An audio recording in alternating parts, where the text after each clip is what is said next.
بسم اللہ الرحمن الرحیم۔ ایک عورت اللہ کے رسول صلی اللہ علیہ وآلہ وسلم کی خدمت میں سوال کرنے کے لیے حاضر ہوئی۔ وہاں سیدہ عائشہ صدیقہ رضی اللہ تعالی عنہا موجود تھیں۔ اس نے سوال کرنے سے پہلے کہا کہ اللہ تعالی حق بات سے نہیں شرماتا۔ پھر عرض کیا کہ یا رسول اللہ صلی اللہ علیہ وآلہ وسلم، اگر عورت خواب میں وہ دیکھے جو مرد دیکھتا ہے اور اپنے جسم پر وہ دیکھے جو مرد دیکھتا ہے تو وہ کیا کرے؟ یہ سن کر سیدہ عائشہ صدیقہ رضی اللہ تعالی عنہا نے فرمایا، اے ام سلیم، تم نے عورتوں کو رسوا کر دیا، تیرے ہاتھ خاک آلود ہوں۔ مطلب یہ کہ ایسا سوال کرنا تو بڑے عیب کی بات ہے۔ رسول اللہ صلی اللہ علیہ وآلہ وسلم نے حضرت عائشہ صدیقہ رضی اللہ تعالی عنہا سے فرمایا، بلکہ تیرے ہاتھ خاک آلود ہوں۔ اے ام سلیم، جب عورت اس طرح دیکھے تو اس کو غسل کرنا چاہیے۔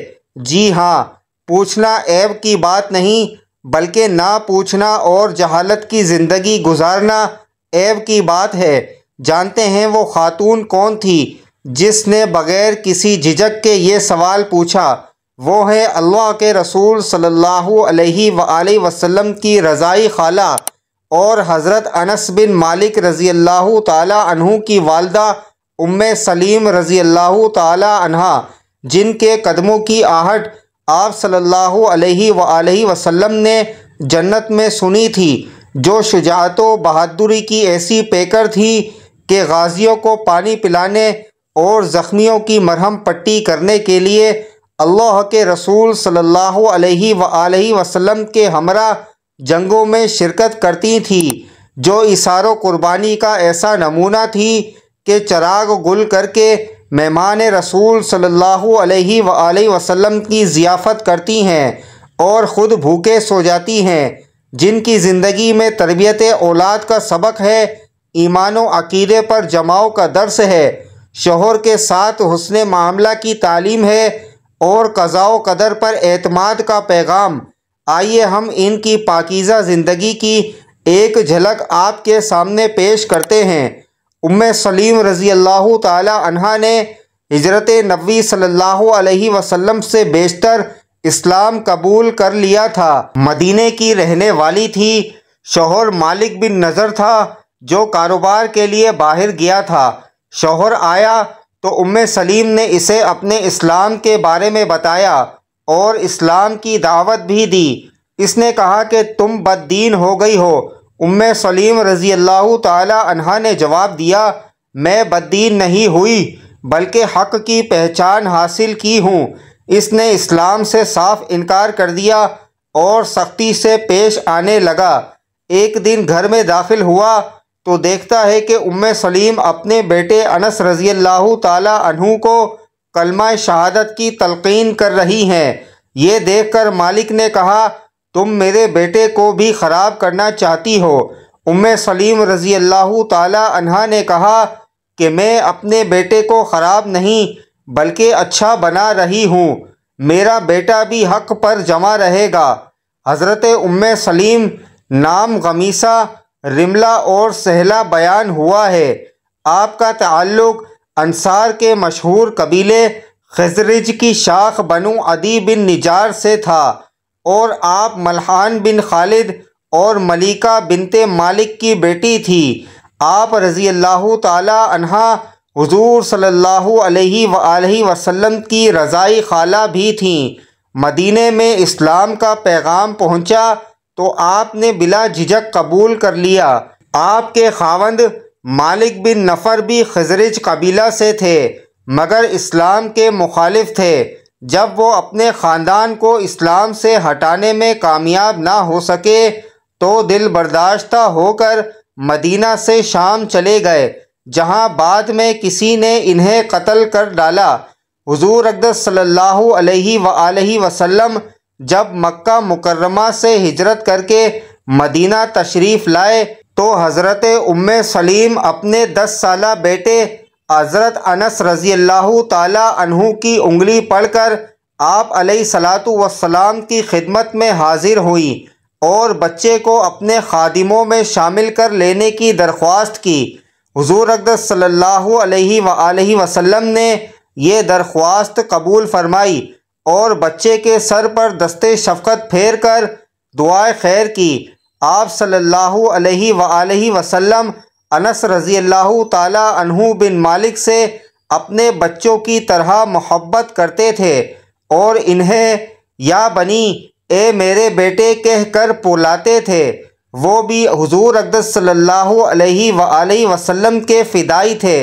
حضرت ام سلیم رضی اللہ تعالی عنہا بیوہ ہو گئی تو کچھ عرصے بعد ان کے قبیلہ کے ہی زید بن سہل نے نکاح کا پیغام بھیجا۔ وہ بہت سی خوبیوں کے مالک تھے مگر بت پرست میں تھے، چنانچہ آپ رضی اللہ تعالی عنہ نے انہیں بلا کر کہا کہ میں تو ایک اللہ کو ماننے والی اور رسول اللہ صلی اللہ علیہ وآلہ وسلم کی پیروکار ہوں، جبکہ تم بت کو پوجتے ہو جسے تم نے خود ہی بنایا ہے، تو میں کس طرح تمہیں اپنے خاوند کے طور پر قبول کر سکتی ہوں؟ آپ کی استقامت دیکھ کر زید رضی اللہ تعالی عنہ نے بھی اسلام قبول کر لیا اور اس کے بعد حضرت ام سلیم نے ان کا پیغام قبول کرتے ہوئے ان کے اسلام لانے کو ہی اپنا حق مہر قرار دیا۔ اس پر حضور اقدس صلی اللہ علیہ وآلہ وسلم نے فرمایا کہ آج تک کوئی عورت ام سلیم رضی اللہ تعالی عنہا سے بہتر حق مہر مقرر نہیں کر سکی۔ بعد میں یہی زید بن سہل حضرت ابو طلحہ رضی اللہ تعالی عنہ کے نام سے حضور اقدس صلی اللہ علیہ وآلہ وسلم کے فدائی صحابی ثابت ہوئے۔ حضرت ام سلیم رضی اللہ تعالی عنہا اور حضرت ابو طلحہ رضی اللہ تعالی عنہ کے گھر پر ہی حضور اقدس صلی اللہ علیہ وآلہ وسلم نے انصار اور مہاجرین کا بھائی چارہ قائم کرایا۔ جنگ احد اور جنگ حنین میں بھی دونوں میاں بیوی حضور اقدس صلی اللہ علیہ وآلہ وسلم کے ہمراہ رہے۔ یہ تاریخی واقعہ بھی اسی جوڑے کا ہے جب سخت تنگی کے زمانے میں ایک مفلوق الحال نے حضور اقدس صلی اللہ علیہ وآلہ وسلم سے کچھ کھانے کے لیے سوال دراز کیا۔ حضور اقدس صلی اللہ علیہ وآلہ وسلم کے پتہ کرنے پر سب بیویوں کی طرف سے یہی جواب آیا کہ پانی کے سوا گھر میں کچھ نہیں۔ اس پر حضور اقدس صلی اللہ علیہ وآلہ وسلم نے صحابہ رضی اللہ تعالی عنہ سے پوچھا کہ کوئی ہے جو آج رات اس شخص کی مہمان نوازی کرے اور خدا تعالی کی رحمت سے حصہ پائے؟ ایثار پیشہ حضرت ابو طلحہ رضی اللہ تعالی عنہ نے اپنی خدمات پیش کیں اور اس شخص کو گھر لے آئے، پھر اپنی بیوی سے کہا کہ یہ خدا کا مہمان ہے، اس کی خدمت میں کوئی کسر نہ چھوڑے۔ بیوی نے کہا کہ آج تو صرف بچوں کے لیے کچھ کھانا ہے اور کچھ نہیں۔ انہوں نے کہا کہ بچوں کو بہلا پھیلا کر سلا دیتے ہیں۔ ان کے خاوند نے ہدایت کی کہ جب مہمان کے آگے کھانا رکھنا تو چراغ بجھا دینا تاکہ وہ پیٹ بھر کر کھانا کھائے، اور اس کا ساتھ دینے کے لیے ہم خالی منہ چلاتے رہیں گے۔ چنانچہ کھانا رکھ کر حضرت ام سلیم چراغ ٹھیک کرنے کے بہانے اٹھیں اور اسے بجھا دیا۔ پھر دونوں میاں بیوی مہمان کے ساتھ خالی منہ ہلا کر یہ ظاہر کرتے رہے کہ وہ بھی کھانا کھا رہے ہیں۔ ایثار اور قربانی کا یہ نمونہ دیکھ کر اللہ تعالیٰ اتنا خوش ہوا کہ بذریعہ وحی حضور صلی اللہ علیہ وسلم کو اطلاع دی۔ صبح آپ صلی اللہ علیہ وسلم نے حضرت ابو طلحہ رضی اللہ تعالیٰ عنہ سے فرمایا کہ آج رات عرش کا خدا تم سے بہت خوش ہوا، اور اس کے لیے سورہ حشر کی آیت 10 اتاری کہ اور خود اپنی جانوں پر دوسروں کو ترجیح دیتے تھے باوجود اس کے کہ انہیں خود تنگی درپیش تھی۔ پس جو کوئی بھی نفس کی خساست سے بچایا جائے تو یہی وہ لوگ ہیں جو کامیاب ہونے والے ہیں۔ ایک مرتبہ حضور اقدس صلی اللہ علیہ وآلہ وسلم حضرت انس رضی اللہ تعالی عنہ بن مالک کے گھر سو گئے تو حضرت ام سلیم ایک شیشی لے کر حضور اقدس صلی اللہ علیہ وآلہ وسلم کا پسینہ اس میں جمع کرنے لگیں۔ حضور اقدس صلی اللہ علیہ وآلہ وسلم نے وجہ پوچھی تو عرض کیا کہ ہم یہ پسینہ اپنی خوشبو میں ملا دیں گے تو وہ بہترین خوشبو بن جائے گی۔ حضرت ام سلیم رضی اللہ تعالی عنہا کے ایک چھوٹے بیٹے اس وقت وفات پا گئے جب حضرت ابو طلحہ رضی اللہ تعالی عنہ گھر پر موجود نہ تھے۔ آپ نے خود ہی بیٹے کے غسل و کفن کا انتظام کیا اور خاندان کے باقی افراد کو منع کر دیا کہ وہ اس بارے میں ابو طلحہ رضی اللہ تعالی عنہ سے کوئی ذکر نہ کریں۔ جب رات کو حضرت ابو طلحہ رضی اللہ تعالی عنہ گھر آئے تو آپ رضی اللہ تعالی عنہ نے انہیں کھانا پیش کیا۔ جب وہ سونے کے لیے لیٹے تو آپ رضی اللہ تعالی عنہ نے ان سے پوچھا کہ اگر آپ کو کوئی چیز امانت کے طور پر دی جائے اور پھر اسے واپس لے لیا جائے تو کیا آپ کو برا لگے گا؟ انہوں نے جواب دیا نہیں۔ اس پر آپ رضی اللہ تعالی عنہ نے کہا کہ آپ کا بیٹا ابو عمیر بھی اللہ کی ایک امانت تھا اور اللہ نے اسے واپس لے لیا ہے، آپ صبر کیجئے۔ حضرت ابو طلحہ رضی اللہ تعالی عنہ نے ان للہ و انا الیہ راجعون پڑھا اور پوچھا کہ پہلے کیوں نہیں بتایا؟ آپ کہنے لگیں کہ میں نے فوراً اس لیے آپ کو نہیں بتایا تاکہ آپ آرام سے اپنا کھانا کھا لیں۔ اگلے دن حضرت ابو طلحہ رضی اللہ تعالی عنہ نے یہ واقعہ حضور اقدس صلی اللہ علیہ وآلہ وسلم کو بتایا تو آپ صلی اللہ علیہ وآلہ وسلم نے ان کے اور ان کی بیوی کے اللہ کی رضا پر راضی ہونے کی تعریف کی اور اس کے نعم البدل کی دعا کی۔ اس دعا کے نتیجے میں ایک بیٹے عبداللہ پیدا ہوئے۔ حضرت ام سلیم رضی اللہ تعالی عنہا نہایت رحم دل اور عقل مند خاتون تھیں۔ آپ سے بہت سی احادیث بھی منسوب ہیں۔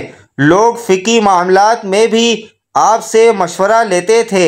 آپ کی وفات حضرت ابو بکر صدیق رضی اللہ تعالی عنہ کے دور خلافت میں ہوئی۔ اللہ اکبر۔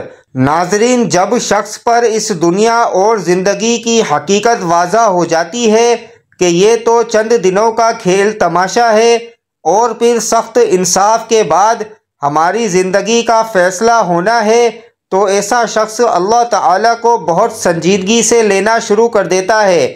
اس کا مسکرانا بہت کم ہو جاتا ہے، جبکہ اللہ کی یاد اور گناہوں کی معافی کے لیے خشیت الہی کے سبب رونا زیادہ ہو جاتا ہے۔ خاص طور پر نبیوں کے معاملے میں یہ کیفیت اور زیادہ گہری ہو جاتی ہے۔ حضور نبی کریم صلی اللہ علیہ وآلہ وسلم کی زندگی دنیا کے تمام انسانوں کے لیے ایک مثال ہے۔ حدیث کے اندر آتا ہے جس کا مفہوم ہے کہ ایک بار حضور اقدس صلی اللہ علیہ وآلہ وسلم چند صحابہ کے پاس سے گزرے۔ آپ صلی اللہ علیہ وآلہ وسلم نے صحابہ کرام کو دیکھ کر فرمایا کہ جو کچھ آخرت کے بارے میں مجھے معلوم ہے، اگر وہ حقیقت تمہارے سامنے آشنا ہو جائے تو تم لوگ ہنسنا بھول جاؤ گے اور ہر وقت روتے رہو گے۔ ناظرین، آپ صلی اللہ علیہ وآلہ وسلم نے ایک جگہ پر فرمایا، ایک دن میں نے سوچا کہ میں کیوں نہ اللہ تعالیٰ سے یہ دعا کروں کہ وہ تم لوگوں کو عذاب قبر کی ایک جھلک دکھا دے، لیکن پھر میں نے یہ ارادہ یہ سوچ کر ترک کر دیا تھا کہ تم لوگ اس خوف سے کہیں اپنے مردوں کو ہی دفنانا چھوڑ دو۔ یعنی قبر اور آخرت کا معاملہ اتنا سخت ہے۔ اللہ پاک ہمیں بہتر عمل کرنے کی توفیق عطا فرمائے۔ اللہ پاک ہمیں دین کی مکمل سمجھ نصیب فرمائے۔ اللہ پاک میری اور آپ کی بخشش فرمائے، آمین یا رب العالمین۔ ناظرین، کمنٹ باکس میں اللہ تعالیٰ کے 99 ناموں میں سے ایک نام ضرور ٹائپ کریں۔ شکریہ۔ السلام علیکم ورحمۃ اللہ وبرکاتہ۔